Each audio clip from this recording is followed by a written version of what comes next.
We doing it? Let's do it. We're ready. Why is there no music? Oh no, Ryan's had like computer issues. In fact, I don't even know if Ryan's here anymore. You know, whenever he says, "All right, we're live," and then he just disappears, it's something bad has happened. Like there was a meltdown with Ryan in the streams. I don't know if we're streaming yet or not because we've lost Ryan.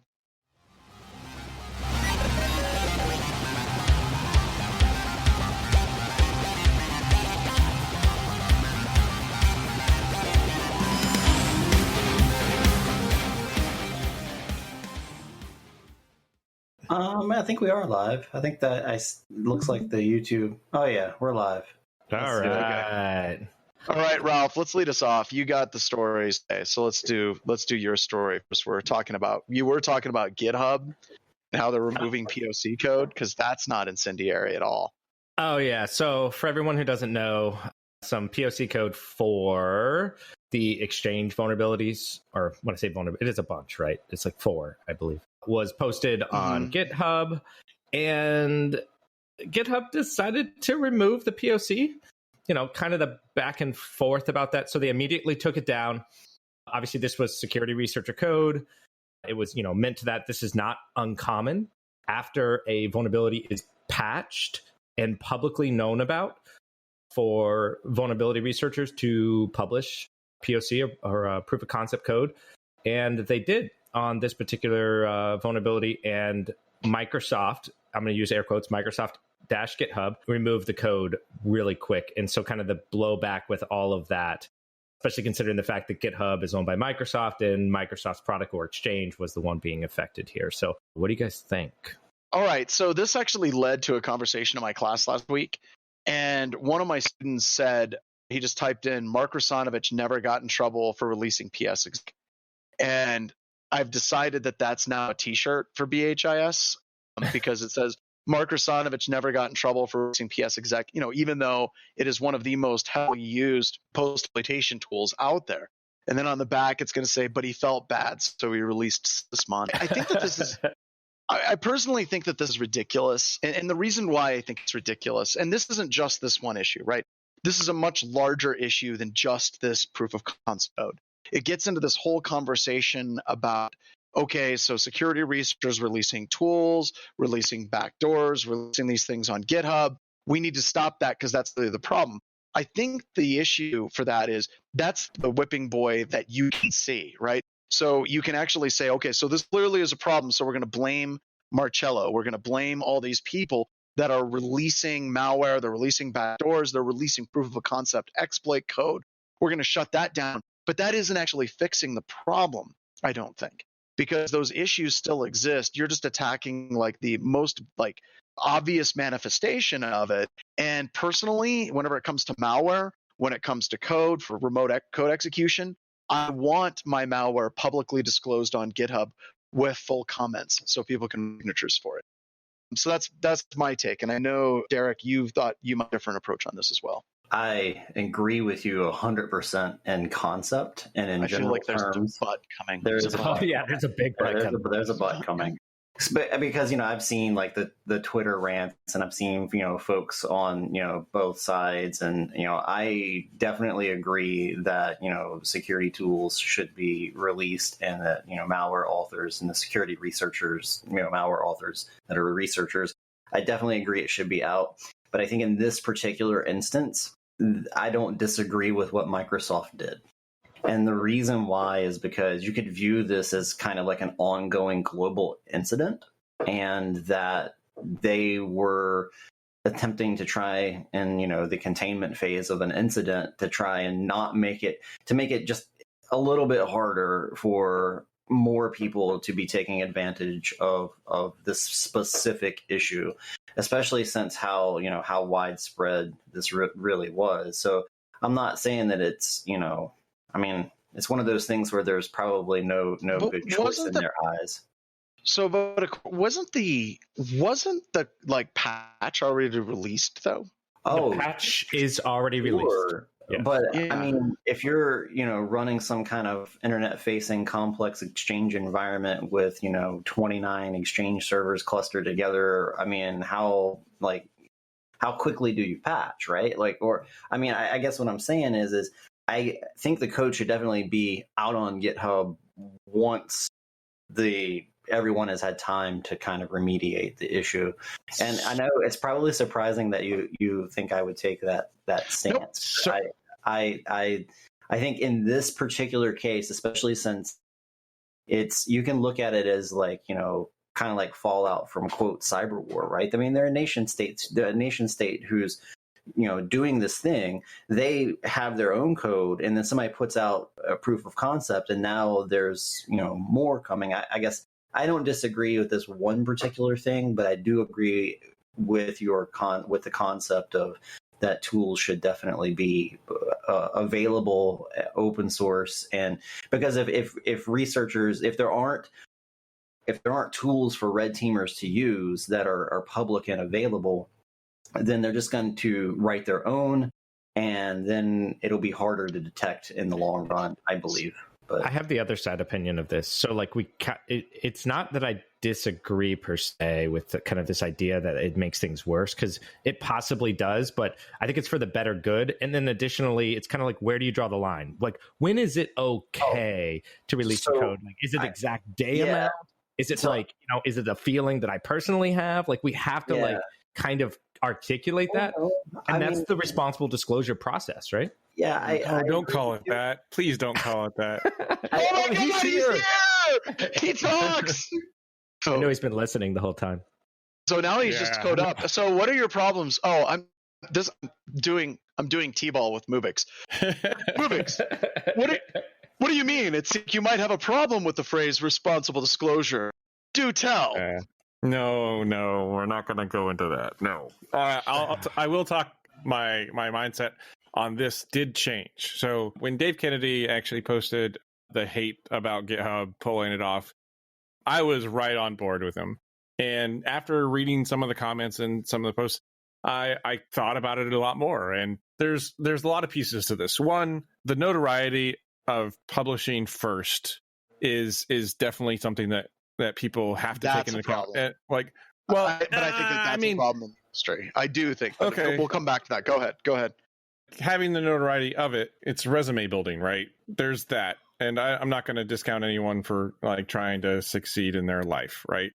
I think that it's bad that that's part of it. But anyways, so there's that piece. There's also the piece of, like Derek said, lots of people are still getting exploited at this. It was a nation state actor. For example, if a place got hit with a freaking nuclear bomb, you don't go and start robbing people or showing how to build smaller bombs right after a nuclear bomb hit. It's just mean. There's the piece that it's still being exploited, but I would like to take a stance on this that is sort of different.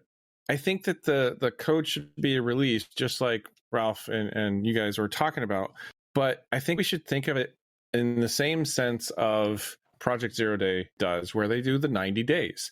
This has not been 90 days since a patch, right?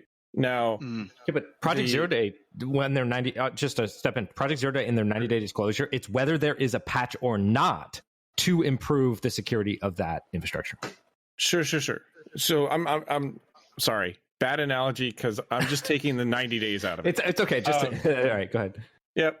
I think that something this widespread should get 90 days before something gets published. Like the ability for organizations to patch, just like Derek was saying, is tough, right? Especially in Exchange, it's not easy. Plus, you have mom and pop shops. You have places that are foreign countries that might not have read the latest security news in English, and like that's a huge deficit that we have in Infosec. The translation and Google Translate and all that stuff doesn't really work very well if all I read is Russian or Polish or other non-Latin languages. And so I think that 90 days is an okay time frame to say, okay, the patch has been out for 90 days. We're going to start releasing that. The code was published to Metasploit as well, and Rapid7 had a long discussion on leaving it up or not. Like this what did they decide? Just out of curiosity. An ultimate decision was leave it up, since there was code everywhere else.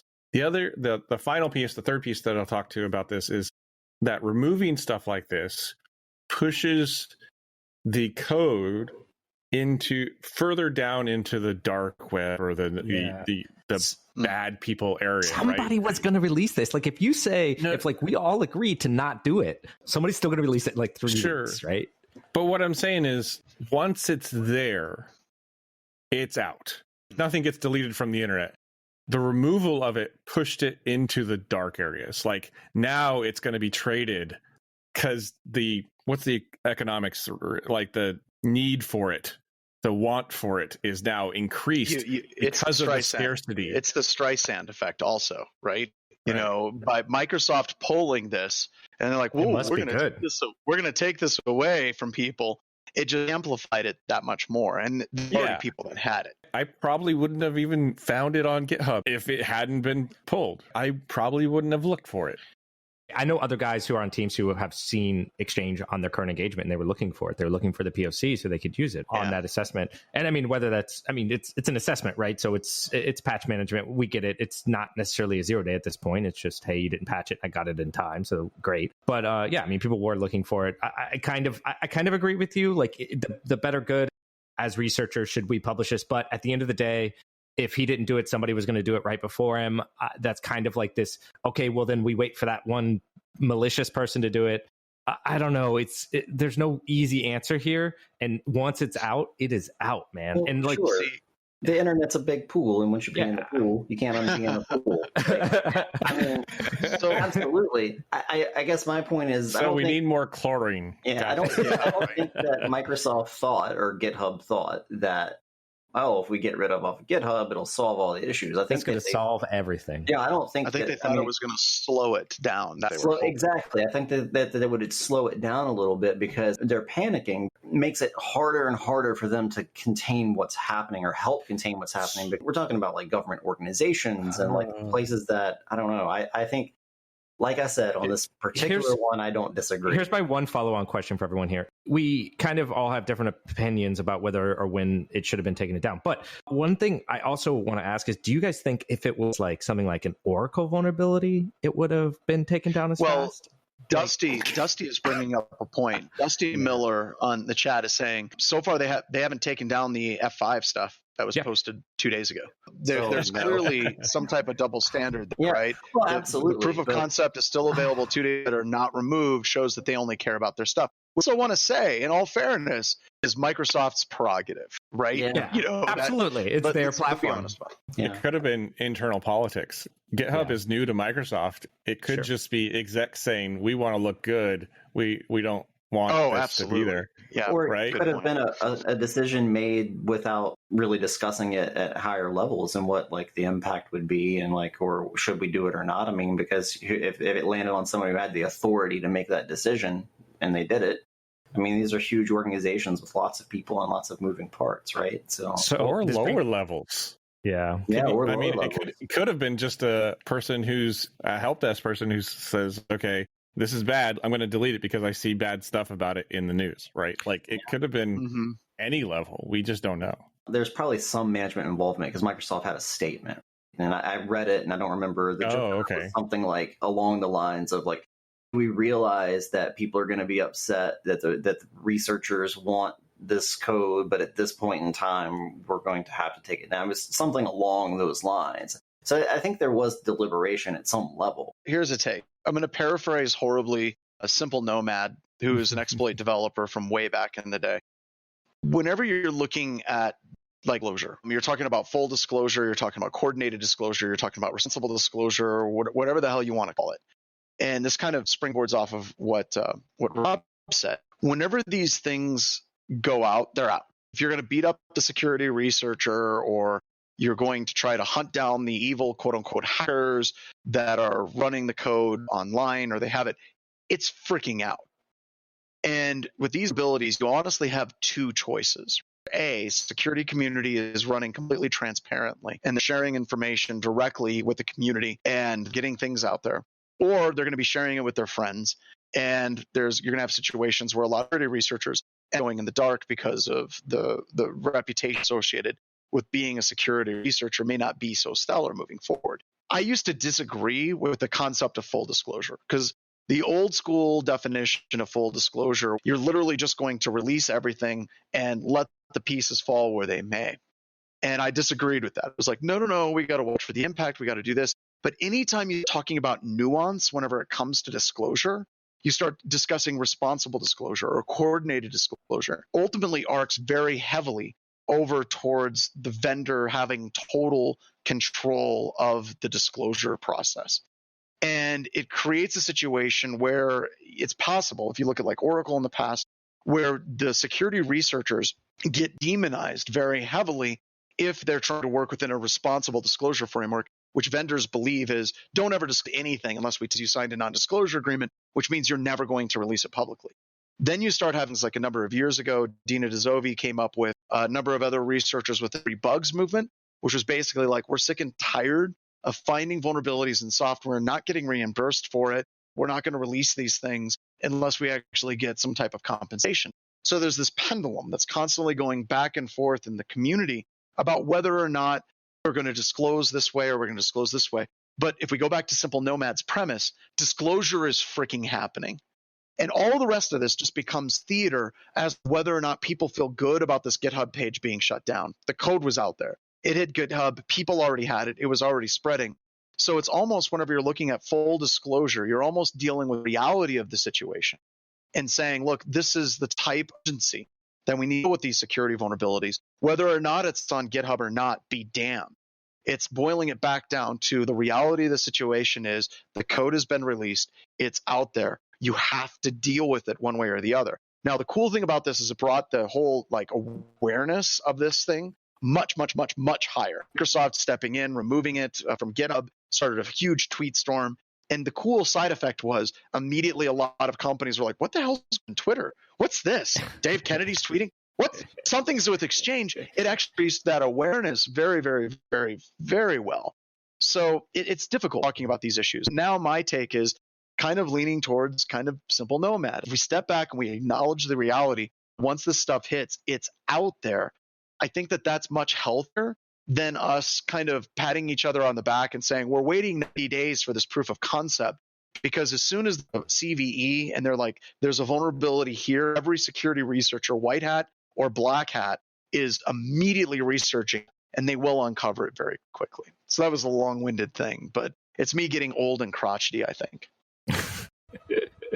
You want to move to the next one? Yeah, we can. All right. I mean, I like that one. I think that wasn't a very good segue. You got to work on your segues, Earl. You're right. I agree with you. That was a really crappy. Hey, segue. should we do the Google releases Spectre proof of concept? Speaking of companies releasing proof of concept. Oh, please. Sure. That's fantastic. For those of you that don't know, there's a whole class of vulnerabilities. Spectre and Meltdown was probably some of the first ones that came out. I mean, the whole class of vulnerabilities is around something called speculative execution.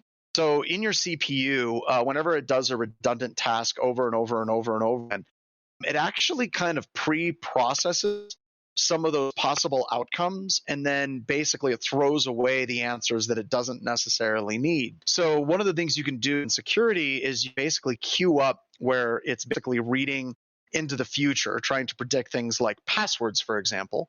And then whenever you give a different password, what was happening with CPU architectures is a lot of that data that was in the speculative execution actually was still available, and you could reach in and you could actually pull things like passwords out.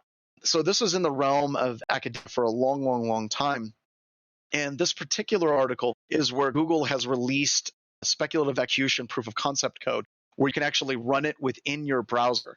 And it allows you to actually pull data off of a system at I think it's like 1K per second. So it's not like super, super, super fast, but it at least highlights how this particular attack can be launched, not in academic circles, but straight up for realsies. And they also talk about how this is a vulnerability that exists beyond just Chrome, how this particular vulnerability exists in a large number of additional browsers.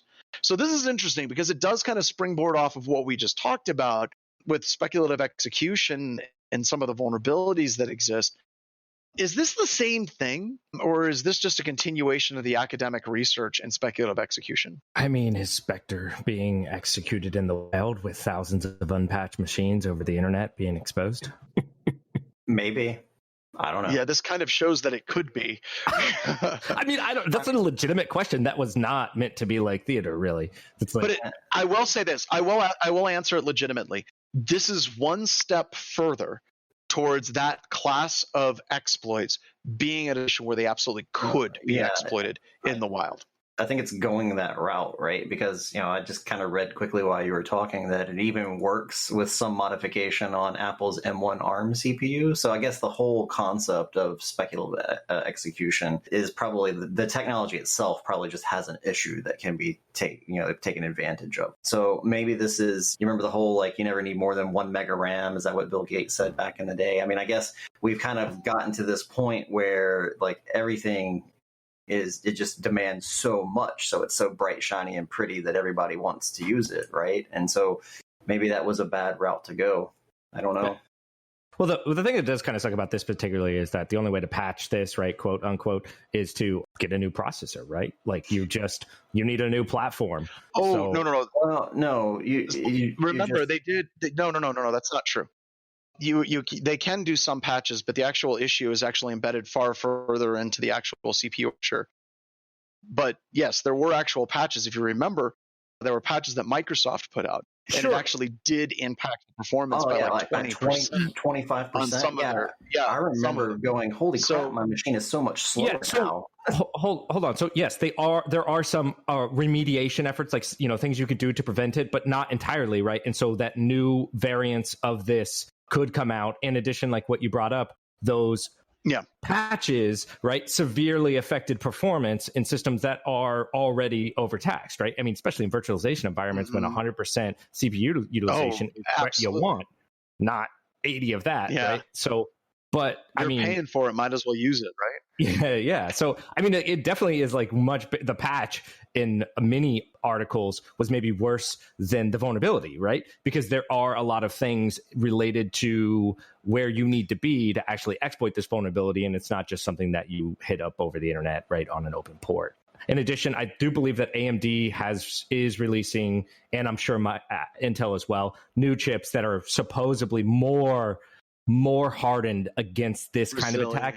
Yeah, and in addition, resilient against other kinds of micro architecture attacks that affect virtualization environments very, very specifically, right? Where this would be the most hazardous to your operations, right? Like being able to spread from one virtual machine to another is really what you're worried about in this particular example. So yeah, even data leakage across those is really, really hella bad. But a lot of what I've been reading too, and I don't want to be a naysayer, but a lot of what I'm reading is it's more difficult, but it's not going to shut them down completely. It's kind of like whenever you had data execution prevention. You're looking at buffer overflow and heap overflow vulnerabilities.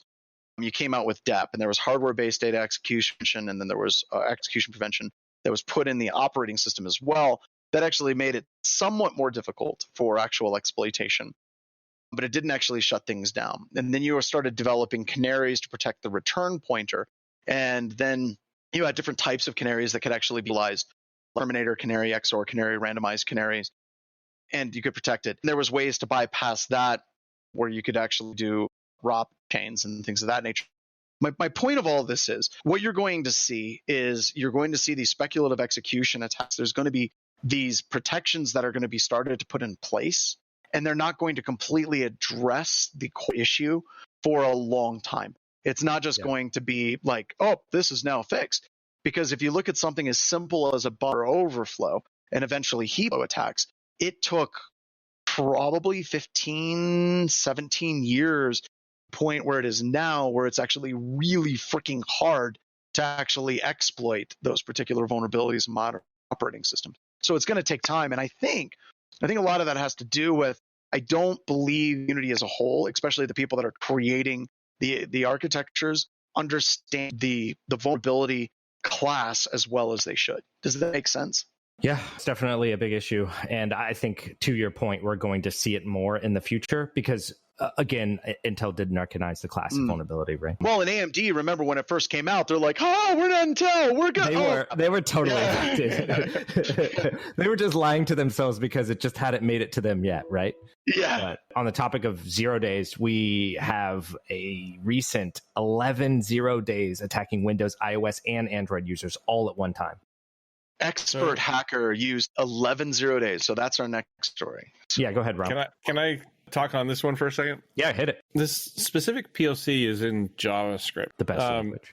I don't know enough about Spectre and Meltdown, and I really have to dig in a little further. But to my knowledge, this only was able to read memory of other processes in the same space as the browser. So Chrome, another tab you could read. Firefox, you could read another tab or another window. Chrome, you could read another window. But nothing outside of that because of the protections, at least in Windows. I don't know about Linux, how it does segmentation of memory, but the protections there were in place where basically all you could do with this attack is read logins, and which is still bad. The protections they put in place, basically what they're saying from Google's point of view is you should have it so that every one of your servers, web applications, should have cross-origin co-op cores, all of the C cross-origin embedded policies, all of that header stuff, so that attackers can't load JavaScript into your page and execute this on your page. But like all it takes is a attacker to get you to surf to their page, and you're still getting exploited, right? So isn't it just on the browsers to patch? Their mitigations I don't quite understand, I guess, because they're saying they're putting this on web servers to mitigate this, and at some point, like, cross-site scripting's a thing. I don't understand how. I understand how these protections help, but I think that patching your browsers is a more important protection on this. I think it's absolutely one of those things where you need both. You absolutely need to have both. So I would agree that's number one. Number two, I almost think that, and I'm speculating right now. It's a pun. I'm speculating on this right now, but I believe, and I can be wrong, proof of concept code is somewhat neutered. That, if you look at speculative execution attacks, where that's happening at such a low level that it's below any type of sandboxing that's being done by the operating system. That seems curious to me that it is just happening within the browser, but I can almost see Google setting it up so it's restrictive to just that. But at the end of the day, I agree with you. I think it's a bit weird just on servers and on people developing servers. I think that there absolutely should be some better protections in the browsers as well. I tested their code in the latest versions of Firefox and Chrome and Edge and IE, and all of them didn't result in any POC working. So patch your stuff. Yep. Patch the things that matter. As in everything, right? Every time your browser says patch, just do it immediately. Don't think about it. Just do it. All your tabs gone, but do it. There's ways to save tabs. No, I know. I'm just kidding. Yeah. Don't make me have a heart attack. Like, I want my tabs back. Yeah. Oh my God. Could you imagine? The whole 400 tabs gone, dude. Oh, like, I have 1,100 tabs. I was kidding, but I think you're not. I'm not kidding at all. I have 1,400 or 1,401 tabs. God bless your RAM. And you can go to bed all red and closed. So, all right. So we've got this expert hacker. You want to tell us a little bit about this story? Yeah, I mean, so essentially, advanced hackers exploited no more than 11 zero-day vulnerabilities in a 9-month campaign. I think this comes out from Project Zero as well, if I'm not mistaken, and it's ridiculous how many varying exploits they were using and all different kinds of attack paths.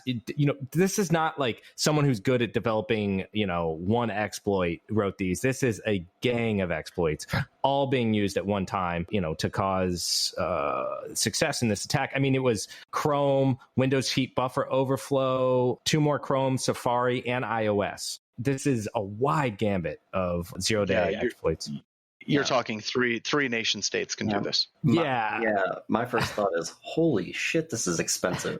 Yeah, that's exactly what I was thinking too. Like, somebody paid to buy these, okay? And this goes back to this marketplace, right? Wouldn't it be better if this was all on GitHub and we could have just all known about it? But no.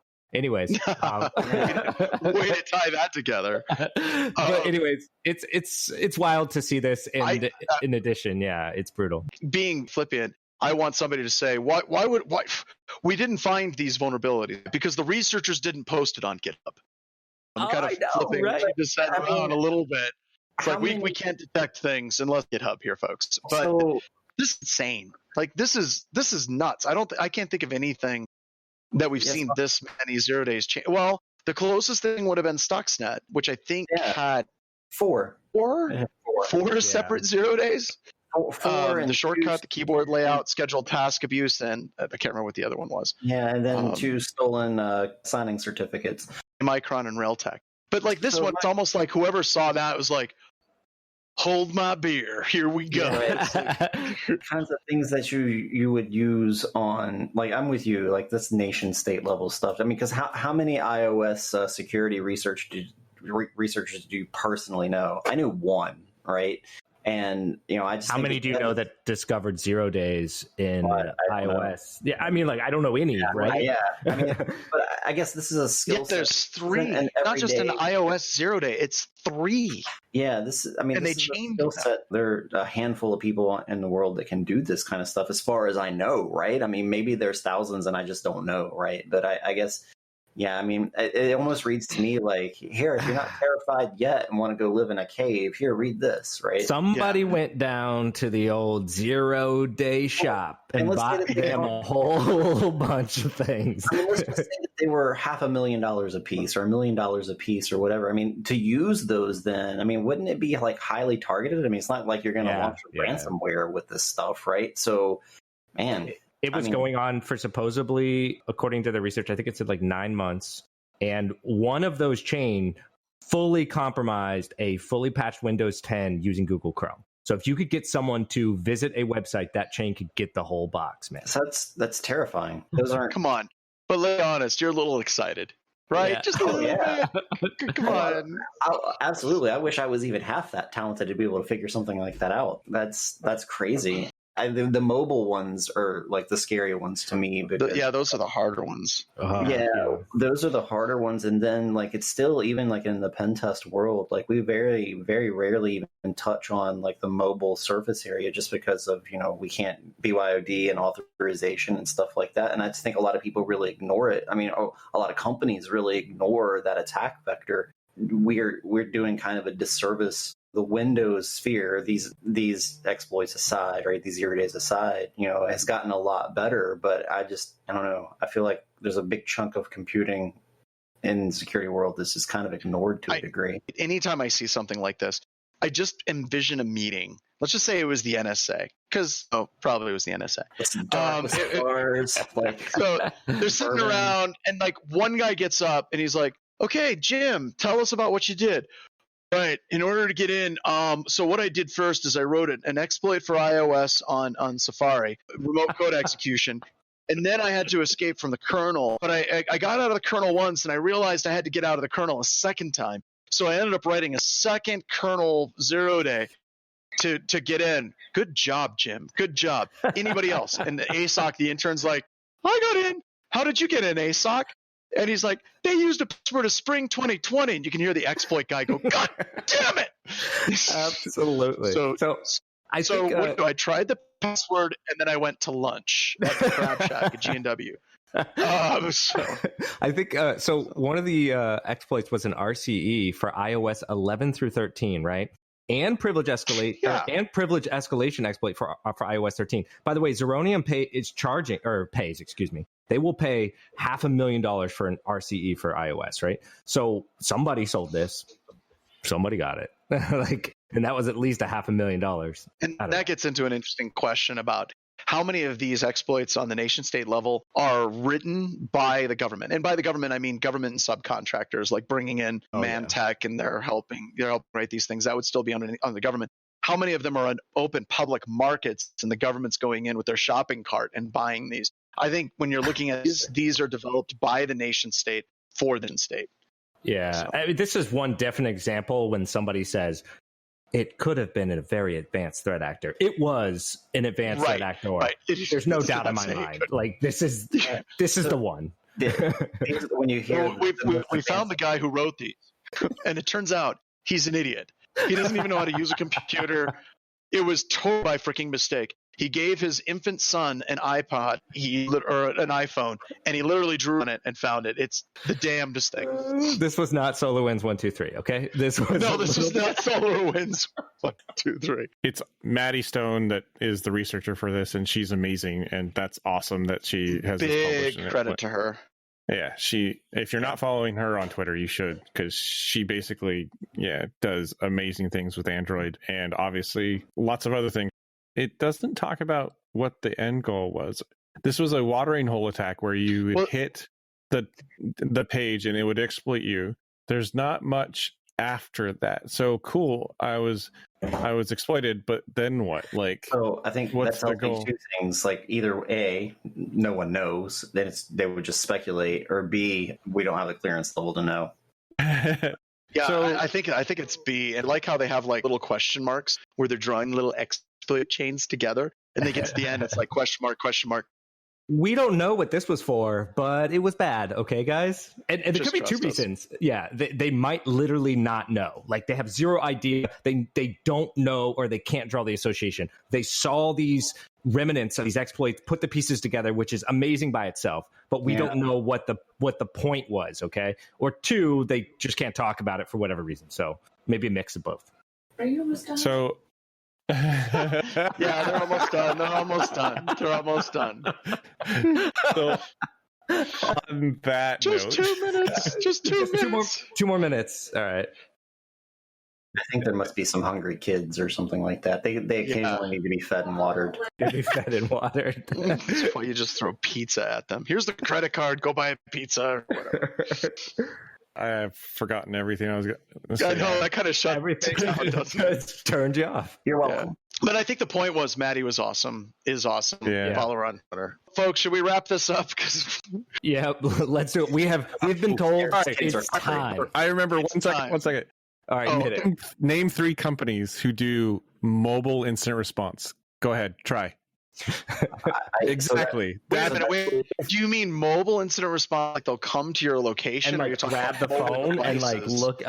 Name 3 companies who can do incident response on mobile. Yeah, so that's on mobile devices. I was making earlier was that so I took the SANS smartphone forensics course years ago, and I was really the only non-law enforcement person in there. We're ignoring it as the private sector information security. Celebrate probably does it. I guarantee you, Celebrate does it.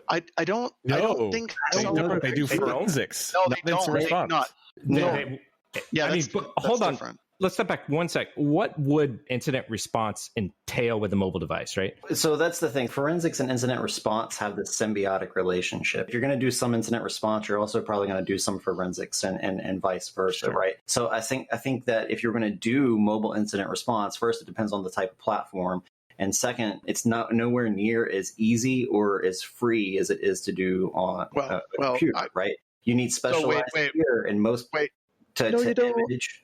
Well, for across the board, yeah. Or no, image you don't. an iPhone. Okay, how do you image an iPhone? Okay. Honestly, if doing mobile incident response, okay, your mobile device is merely a portal that gains access to a cloud service. So your email, your files, everything that you do on that device is actually attached to the cloud. So we've actually done, quote, mobile incident response, where we have customers that are compromised, and we're going back to the cloud services. We're pulling off the logs off those cloud services. Because if somebody breaks into someone's phone, more than likely, they're going to get access to the files and the things associated with it. And those logs exist in the cloud. So by and large, whenever you're talking mobile incident response, usually mobile incident response is being done in conjunction with cloud incident response. Now, when you talk forensics on the phone, that's a horse of a completely different color. Those are not in diagrams. They don't completely overlap much. And there's a lot of situations where you would end up doing mobile forensics. Illegal pornography cases would be an example. or it doesn't really fall in the category of incident response. But if you're talking But mobile in incident this response from a case- corporate perspective, it's going to be the same thing as cloud incident response. In No. this case, the exploits were popping shells on those boxes, on those mobile devices if they had them. One of the things you would want to do in a mobile incident response is pull forensics so you can find the binaries that were doing the things. I used to do when I worked at.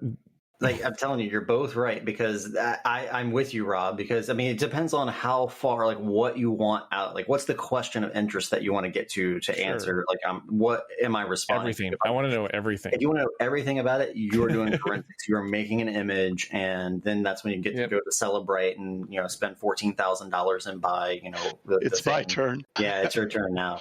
How about we set this up? Yeah. Because I don't want to lead on this one. I think that this is really, really interesting, because we should be talking about Celebrate and how Celebrate actually does hoard 0 days to basically get past authentication on devices. I think How many iOS are there a year? A year, right? Yeah. So to even image an iPhone, you're jailbreaking it. You're essentially exploiting it, right? I mean, that's what you have to do. Absolutely. Right. So I got the ping to leave too. So We've all been hit, dude.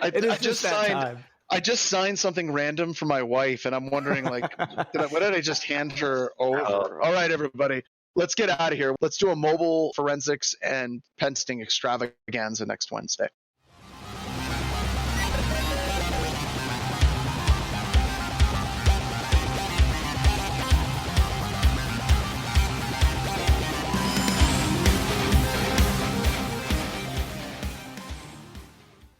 How do I hang up again?